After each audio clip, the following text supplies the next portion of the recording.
Un movimiento de tierra, es decir, algo que sacude mis convicciones previas, ¿no?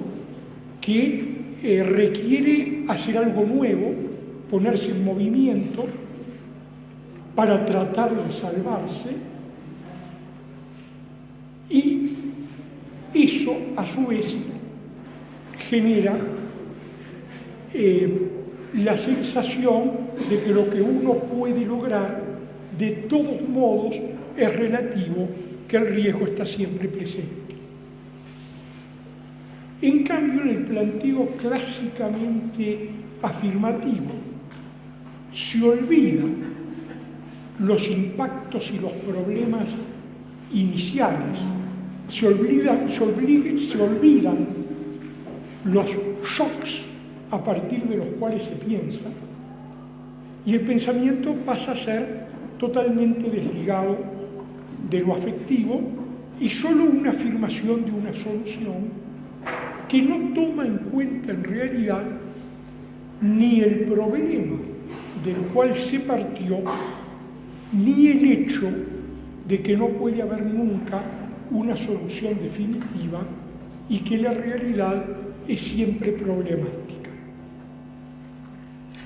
¿De cuál de estos dos modos de pensar se parte como base para el movimiento, para la movilización, es decir, para la acción? Y en nuestra tradición pareciera ser que solo uno ve algo como moviéndose cuando está digitando algo para fines. Tenemos que viajar mucho, movernos mucho, hacer mucho. Y justamente es en el discurso de Sebastiano que aparece en la obra de Kusch ese problema. Pareciera ser que la que no está digitando para fines de otros, la que no está movilizando la realidad, sino pensando la realidad y tratando de actuar en ella, es Sebastiano, que se ve como inmóvil, como paralítica, como enferma, como insegura, pero como viva, en una realidad que, desde el punto de vista intelectual, nos parece inmovilidad, cuando en realidad es pensamiento y es un modo de actuar. Nos parece también, en la perspectiva intelectual, que pensar es algo más bien antivital, porque la vida es acción, antiactivo, posterga la acción y habría que salir a hacer cosas, cuando pensar es compensar, pensar con otro y buscar compensaciones de pensamiento a lo que está pasando y volver a pensar y volver a pesar las situaciones sin eludir en ese ritmo el conflicto. Entonces esto nos pone ante cuál podría ser el lugar del intelectual en el movimiento popular, y habría que pensarlo en ese movimiento, para lo cual él mismo se tendría, o nosotros mismos, nos tendríamos que reconocer como falibles, enfermos, parcialmente impotentes y quizás cayendo en error, justamente para sostener en eso el constante movimiento. Las pequeñas movidas que podamos hacer. Una movida en un campo que no se ha trabajado mucho, pero que es fundamental, es en el campo de la educación, porque toda cultura se desarrolla mediante los procesos de endoculturación que llamamos educación en un sentido amplio, ¿verdad? Ahí se transmite todo. En países como el Uruguay, durante el siglo XIX y por lo menos la primera mitad del XX, eso se hizo homogeneizando a la población, diciendo, bueno, aquí no va a haber otros, vamos a hablar todos en español, vamos a ser todos cultos, vamos a ir todos a una misma escuela, con los mismos manuales, los mismos rituales, la misma laicidad, y con eso vamos a adquirir los instrumentos que nos van a permitir tener un país similar a los de los países europeos, digamos. Y parece impecable y perfecto, hasta que yo pudiera ver la manipulación que eso implica y el fracaso que a la larga tiene todo lo bueno que hizo esa escuela cuando choca con planteos globalizadores, ¿no? Cuando viene el neoliberalismo que te rompe lo que venía unido a eso. Nadie muy rico, nadie muy pobre, todos trabajando, todos progresando, todos desarrollando tareas vitales válidas en una sociedad democrática, argumentativa, etcétera, etcétera, que por lo tanto permitiría irse cambiando a sí misma en un buen ritmo, ¿verdad? Cambiar la educación en Uruguay, por ejemplo, puede ser, en gran parte, no dejar que se cambie.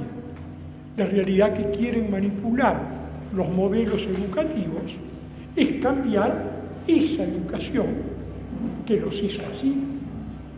¿Se entiende? Porque en cuanto sea cambiada, y está siendo cambiada desde hace unos años, vamos a tener barrios de ricos y barrios de pobres, de barrios de ricos y muy amurallados, y barrios de pobres y muy marginados, y vamos a tener de nuevo ciudades amuralladas y bárbaros afuera, ¿no? Como al comienzo de la civilización occidental, como en los tiempos de Sumer, ¿no? Ahora, por último, quería tratar de contar algunos aspectos de una investigación que hicieron unos antropólogos en Montevideo, que bueno, deben haber hecho y se deben hacer muchas investigaciones, pero esta cayó en mis manos, la distribuyeron gratuitamente y me impactó mucho porque trabaja, y voy a leer de la manera más rápida,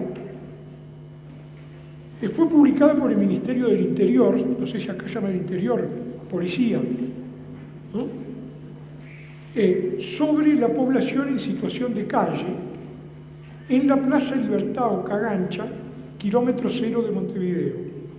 Jóvenes de 18 a 30 años, el objeto de estudio, que todos tienen o han tenido problemas de consumo de pasta base de cocaína y alcohol, se emplean en trabajos informales y no asisten a refugios. Los autores subrayan que en ese lugar y esos jóvenes no se da diversidad cultural que dependa de que tengan una cultura distinta, sino algo que ellos llaman alteridad corporal. Dicen que uno de ellos recuerda su barrio de origen, Malvin Norte, que era el barrio de uno de los autores de la investigación. Y entonces cito textualmente lo que dice. cuando van a hablar con este joven. Lo que dicen por escrito, no lo que le dicen a él, ¿no? Conocemos su barrio. Uno de nosotros jugó al fútbol en la misma cancha que él. Caminamos por las mismas calles y nos alegramos con el mismo son de los tambores. Tenemos, si se quiere, la misma cultura, pero nuestra situación material es muy distinta. Él duerme en la calle y si bien sabe qué hacer para salir de esa situación, no lo puede conseguir. Está sujeto a redes de intercambio y a una adicción. Está viviendo en gran riesgo. Su cuerpo se deteriora a un ritmo constante y creciente. En su vínculo con el Estado, dejó el liceo, la secundaria, en el primer año, que no lo terminó, y desde entonces la policía es lo más presente del Estado para él. A él solo le ha tocado el estado de la modernización, maestras en su recuerdo, y la policía en la actualidad. Tal vez el médico de urgencia, puesto que la salud solo es para cuando se está enfermo y los síntomas son insoportables. Entonces, se preguntan, ¿cómo podrían salir de ese espacio esos jóvenes? Y dicen que solo tienen otras dos posibilidades donde estar: en la comunidad de origen, el barrio, la familia, volverse a reintegrar, que ha sido formada con una clara relación entre lo público y lo privado, donde el estatus de libertad de los sujetos es moderno y donde se los ha formado en una educación laica, pública, digamos, sobre todo laica. Y la otra posibilidad es la de una comunidad religiosa donde o se obedece o se desobedece en relación con una normatización de los cuerpos, levantarse a determinada hora, hacer determinadas tareas, ocupar determinado lugar en una jerarquía, cumplir con distintas ritualidades. Y como esos jóvenes han sido educados como ciudadanos libres y laicos de un Estado moderno democrático, no les es fácil aceptar con mansedumbre el sometimiento a las reglas comunitarias de la comunidad religiosa. En definitiva, les resulta difícil volver al barrio, les resulta difícil recurrir a la religión, el Estado no les ofrece solución excepto el ciclo cárcel-calle, cárcel-calle, cárcel-calle, ¿no? Donde el espacio más claro es la calle. Entonces, me parecía importantísimo, y donde se diferencian por la corporalidad de otros, porque la calle es la plaza principal de la ciudad, ¿no? Donde obviamente hay mucho movimiento, circulan muchísimos otros, hay comercios, está la Suprema Corte de Justicia, etcétera, etcétera, ¿verdad? Entonces, esa plaza, ese lugarcito chiquito y concreto, uno lo puede ver, o yo lo podría ver, como un lugar donde conviven mundos paralelos, casi en el sentido de las películas de ciencia ficción. Abrís una puerta y pasás a otro mundo. Pero yo, después de leer las descripciones de los informantes que estos jóvenes tuvieron en la plaza, pasé por esa plaza y me di cuenta que yo no me daba cuenta de que esos jóvenes estaban ahí. Y me estaba preguntando, ¿este será fulano? ¿Aquel será mengano? ¿Verdad? Con nombre como Sebastiana, ¿verdad? Son otras sebastianas, de otro sexo, de otra cultura o sin cultura, que están sobreviviendo de algún modo en un espacio en que conviven mundos que en realidad no conviven. Viven aislados, ni se ven, ni se hablan, ni se tocan. No se tocan, eso es claro.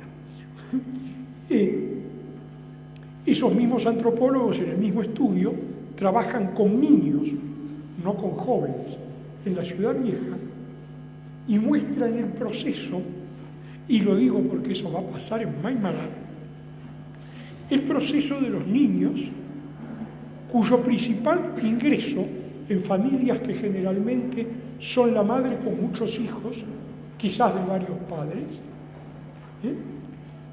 y las familias son por lo tanto los hermanos, donde el niño aporta para la familia. Aporta haciendo trabajo infantil, horror. Si no hiciera el trabajo infantil, la familia se moriría de hambre. Y el trabajo es ir al mercado del puerto, que es el lugar que no es un mercado, sino un lugar de comidas, de restaurante, etcétera, al cual no falta un turista argentino que cruce el charco, que vaya a almorzar ahí, donde le van a pedir limosna, simpáticos niñitos, a los cuales les dan limosna porque ya aprendieron la gracia y los métodos para trabajar con el turista. Y niñitos que también viven en la calle, trabajando en aportar sus pesos a la familia, pero lo cual les da cierta independencia para poder tener también sus propios pesos, hacer sus propios juegos, no pasar por la escuela en general. Y como trabajan con toda la comunidad estos antropólogos, ven el caso del niño de 13 años, ya no tan niño porque tiene 13 años, ya no tan niño porque mide 1,80 m, al cual cuando repite sus gracias de pedir limosna, el mismo turista que le da limosna le tiene miedo, se va, cuanto mucho le dará un pedazo de pan, y la madre cuando vuelve a la casa le dice: tu hermanito de 8 años sirve mejor que vos para la familia, vos ya no servís para nada y obviamente ya estás grande para hacer cosas de grandes. ¿Y tú qué querrías hacer? Trabajar en un supermercado. Pero la probabilidad es más bien trabajar con un caño. ¿Se entiende cómo se va generando todo un nuevo estilo? Un caño es el caño del revólver, ¿no? Se va generando un estilo del cual uno puede decir, bueno, ¿qué va a hacer con las nuevas generaciones, con la educación? ¿Qué tiene que ver una cosa con la otra? Y tiene que ver porque los conflictos de la actualidad, el golpe tremendo a la cultura popular en el sentido más amplio que le da la globalización, es que se mete en todas partes cambiando, estos dicen, los cuerpos. Y señalan con criterio, porque son antropólogos universitarios, con criterio antropólogo clásico, ¿qué es lo que está fallando ahí? La relación que Mauss, y recurren a una vieja tradición francesa, indica respecto al sentido del don en cualquier comunidad. Cuando termina el don, empieza la guerra. Cuando uno da y el otro recibe, ya sean regalos, ya sea que uno da y el otro recibe, cuando por alguna razón se corta el vínculo gratuito de yo te doy y tú me das, yo no te doy para que me des, pero se da por descontado que tú me das. Cuando se corta y ya no te doy limosna, comienza la guerra. Y lo que está comenzando es la guerra. Pero la guerra adentro, en la plaza, en el barrio, en la ciudad.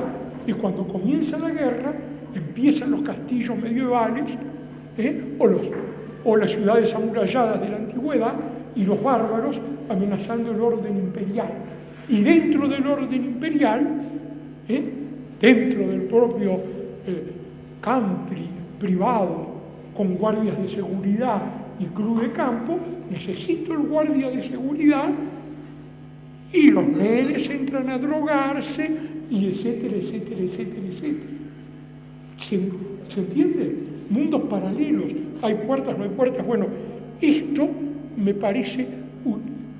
los problemas y las realidades son muy distintas, pero el esfuerzo de multiuniversidades para trabajar realidades distintas, pero tratando de elaborar categorías comunes, por lo menos este marco mínimo de pensamiento que desarrolla Kusch, me parece fundamental, ¿verdad? Y hacerlo con diálogo en todos los campos. Por eso yo quería terminar dando estos dos puntitos, porque me parece que el vínculo entre antropólogos y el vínculo entre educadores tiene que trabajarse y trabajarse mucho, y con educación.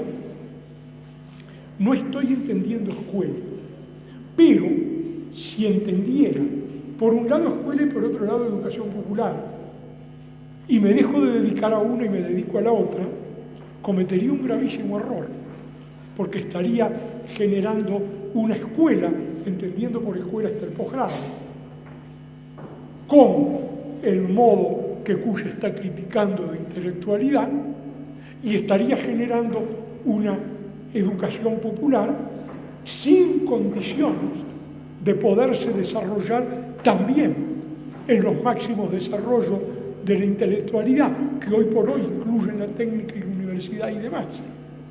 Se trata de insertar lo popular, de insertar lo universitario en lo popular. Estas universidades que son y deben ser académicas, que primero sean populares y después académicas, que logren transformar la universidad de adentro, no para que deje de ser académica, para que deje de ser impopular. ¿Se entiende?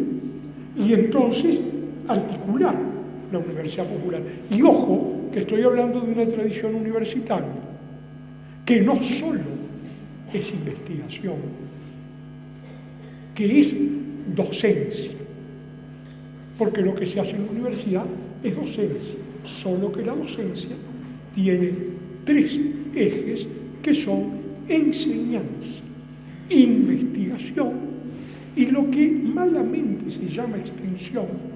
Pongámosle otro nombre, tal vez el nombre investigación tal vez es malo, tal vez el nombre enseñanza no es adecuado porque está pensado desde el punto de vista del docente solo, pero digamos, la educación abarca lo que tiene que ver con enseñar y aprender, lo que tiene que ver con investigar, descubrir, crear, producir, y lo que tiene que ver con estar inserto en la comunidad.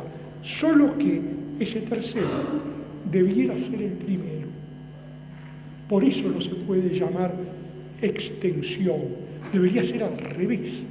Lo universitario, extensión de lo popular, ¿verdad? Pero como no es al revés en nuestro contexto, nos encontramos con el grave conflicto.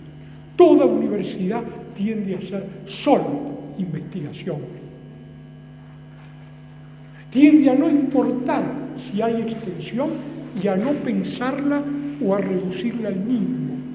Por eso, cuando yo escuchaba el tipo de cosas que hacen en Salta, me quedaba encantado, porque no son 3 cosas separadas, son 3 cosas que se van integrando, y se van integrando de abajo, no para lograr investigadores que tengan un par que le pueda aprobar un paper para publicar en una universidad norteamericana. Sin descartar el paper, porque cuando empiecen a estudiarse estos papers en universidades norteamericanas, no va a ser malo, como no es para nada mala la noticia de que hay no sé cuántas tesis doctorales sobre Cuyo en Italia, que lo va a contar un colega que va a exponer en estos días, ¿verdad? No es para nada malo, al contrario.